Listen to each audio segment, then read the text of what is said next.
And ఇంకొన్ని కబుర్లు ఏమైనా ఉన్నాయో మనం మాట్లాడుకుందాం. అదే మీ బర్త్డే అంటే మీ ఫ్రెండ్స్ తో బర్త్డే ఎలా చేసుకుంటారు, లైక్ మీ ఫ్రెండ్స్ సర్కిల్ లో ఎనీ ఫనీ ఇన్సిడెంట్స్ వైల్డ్ గా గానీ? వైల్డ్ ఏ ఉండదు, నేను ఇలా వైల్డ్ కనబడతాను కానీ చాలా గోల్డ్ అనమాట నేను. నీలానే అటు సై నాకు బర్త్డే అంటే చాలా ఇష్టం. బేసిక్ గా ఎవ్రీ ఇయర్ బర్త్డే వెళ్ళిపోయిన అంటే నేను షూట్ లో ఉండి బర్త్డే వెళ్ళిపోయినా కూడా నెక్స్ట్ 2 రోజుల తర్వాత చేసుకుంటాను నేను.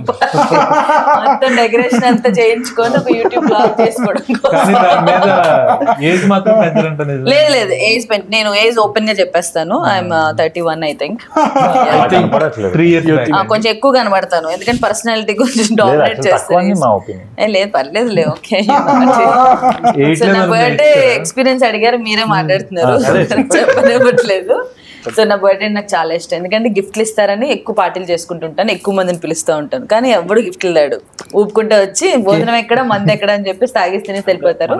ఈ మందు భోజనాన్ని పెట్టింది గిఫ్ట్ కొనుక్కోవచ్చు కదా అని నాకు అనిపిస్తుంది. ఓకే, ఇది ఫారెన్ నుంచి తెచ్చాను, నేను చూసి చెప్పేస్తాను ఫారెన్ కదా.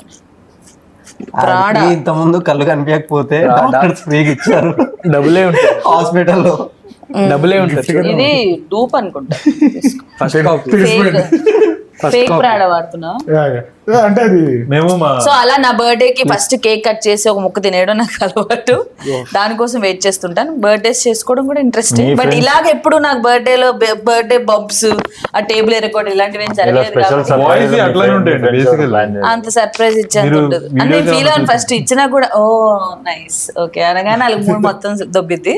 సో ఎవరు బేసిక్ అబ్బాయిలు అంటే ఇంకంతే చేసుకుంటారు వైల్డ్ కాబట్టి కొంచెం అంటే నేను చూసా ఈ కేక్ మొత్తం ఒక బౌల్ ఉంటది, ఏది సిల్వర్ బౌల్, చిన్నది నో కేక్ కాదు, సిల్వర్ బౌల్ ఉంటది, కేక్ కాదు, దాని మీద క్రీమ్ వేసి బౌల్ తో మోహన్ కొడతారు, డైరెక్ట్ తగలడం. బీర్లు పిజ్జాలు అన్ని. ఓకే, ఇప్పటి వరకు ఫన్నీగా మాట్లాడుకున్నాం ఎందుకంటే సినిమాలో ఎంటర్టైన్మెంట్ ఉంది, సీరియస్ ఉంది కాబట్టి ఎంటర్టైన్మెంట్ ఓవర్. ఇంకా అందరూ జోకులు చేసేది ఏది పడుతుంది మాట్లాడేది లేదు, అందరికి చెప్తున్నా అదే. ఓకే, సో ఇప్పుడు సీరియస్ గా మనం స్టోరీలోకి వెళ్దాం. నాకు ఈ ట్రైలర్ లో చూసిన ఎవరైతే చనిపోయాడు టేబుల్ మీద పడి ఆ ట్రూ స్టోరీ అంటున్నారు కాబట్టి మీకు నిజంగా ట్రూ స్టోరీలో ఏం జరిగిందనే విషయం మీకు అందరికీ చెప్పారా డైరెక్టర్ గారు? మీకు ఎక్స్ప్లెయిన్ చేశారా ఏం జరిగింది? నాకైతే షూట్ అయిపోయినాక ట్రూ స్టోరీ అని తెలిసింది, లైక్ ఎండింగ్ డేస్ లో డైరెక్టర్ గారితో కూర్చొని బిఫోర్ మీకు ఎక్స్ప్లెయిన్ చేసేటప్పుడు మరి ఆడిషన్ ఎట్లా చేశారు? ఆడిషన్ సీన్ ఇచ్చారు, మేము ట్రూ అనుకున్నాను, ట్రూ స్టోరీ అని తెలియదు. మాకైతే ఒక 2 hours నేరేషన్ ఇచ్చారండి. 2 hours చెప్పారా స్టోరీ?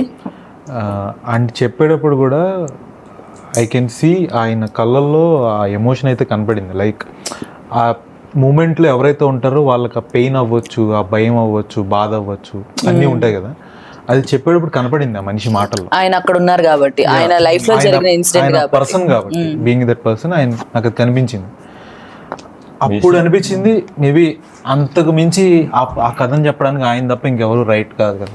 ఓకే, సో యాక్చువల్గా ఏంటంటే మా 5గురిలో ఒకళ్ళైనా అదే మీ 5గురిలో ఒకరు ఆయన లైఫ్ లో స్టోరీ కాబట్టి ఆయన అంత ఖచ్చితంగా పిన్ టు పిన్ ఆయన మైండ్ లో అలా ఫిక్స్ అయిపోయినవన్నీ తీసుకొచ్చి ఒక మూవీ కింద ఆల్మోస్ట్ ఆయన ఒక 4 సంవత్సరాలు దాన్ని డెడికేట్ చేస్తాడు, రైటింగ్ లో కానీ తీయడానికైనా ఒక 2 years ప్రాసెస్ అన్నమాట. ఓకే, సో ఈ కథ చెప్పాలి అని చాలా స్ట్రాంగ్ గా ఉన్నారు, చెప్పారు. మీరు చూసాకే ఆడియన్స్ గానీ చూసాక. బట్ ఈ క్యారెక్టర్ కి మీరే సెట్ అవుతారని ఏమన్నా చెప్పారా, లేకపోతే అలా 5 characters ఒక్కొక్కరికి పనిచేసారా? తర్వాత మాకు చెప్పిన దాని ప్రకారం అయితే ఆల్మోస్ట్ హైదరాబాద్ లో ఉన్న అన్ని థియేటర్ ఆడిషన్స్ చాలా బెటర్.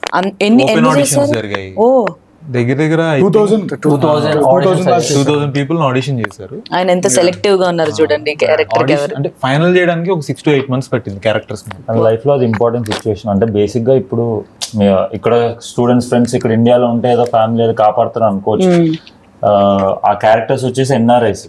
నాకు అదే ఇప్పుడు ఏంటంటే ఇండియాలో చిన్నది ఏమైనా కూడా ఓకే ఏదో ఒక డబ్బులు ఇచ్చి మేనేజ్ చేయడం, లేకపోతే ఏదైనా ఒక ఇన్సిడెంట్ అయిందంటే దాన్ని ఏదో ఒకలా కవర్ చేసేసి చేయడానికి ఛాన్సెస్ చాలా ఎక్కువ చేస్తున్నారు.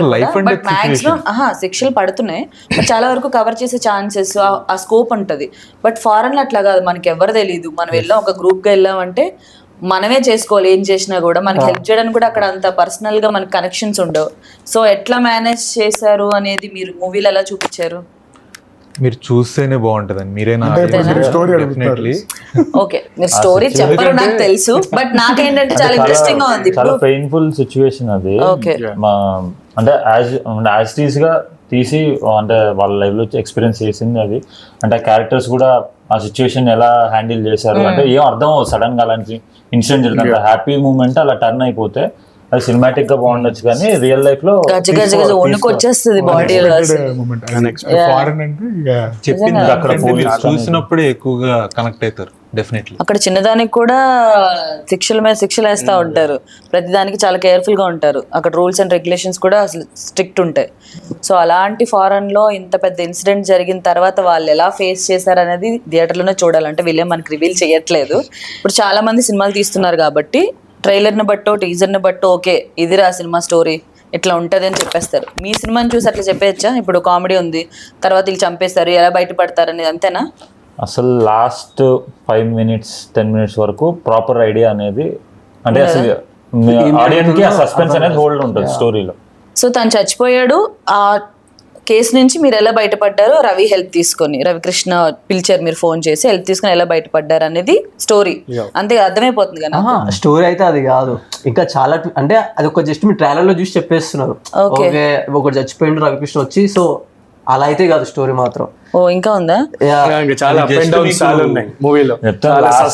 అనేది ఒక 5% అంతే. సినిమా లాస్ట్ 5 minutes వరకు మీకు సస్పెన్స్ అనేది ఎవరు చేసే ఏందా అని అసలు తెలియదు. ఏంటి ఏం జరిగింది అనేది క్లారిటీ ఆడియన్స్ కి రావడానికి Last మా డైరెక్టర్ పేరు విస్కీ, ఆ కిక్ ఇచ్చే ఇలాంటి స్టోరీ ఓ విస్కీ తాగితే కిక్ వస్తుందో అంత కిక్ వచ్చేంత సస్పెన్స్ ఉందన్నమాట సినిమాలో. ఒక ఎమోషనల్ రోలర్ కోస్టర్ లా ఉంటుందండి, అవునా? ఎందుకంటే అదొక ట్రామా సిచ్యువేషన్ కదా.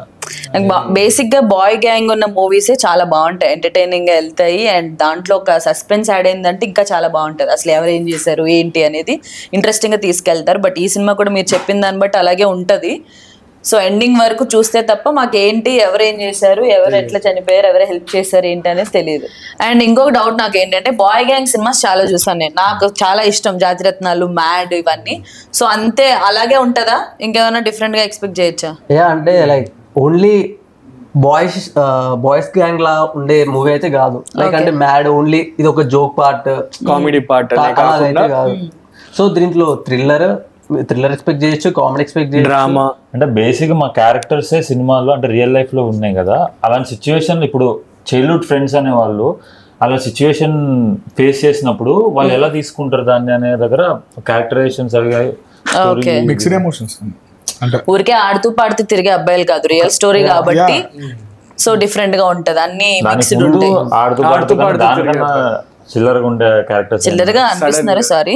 అది ఉంటుంది ఇది ఉంటది అంటారు కదా. ఓకే, చిల్లరగా అప్పటి వరకు ఆడుతూ పాడుతూ తిరిగే గ్యాంగ్ సడన్ గా డైలమాలో పడతారు ఒక ఇన్సిడెంట్ తో.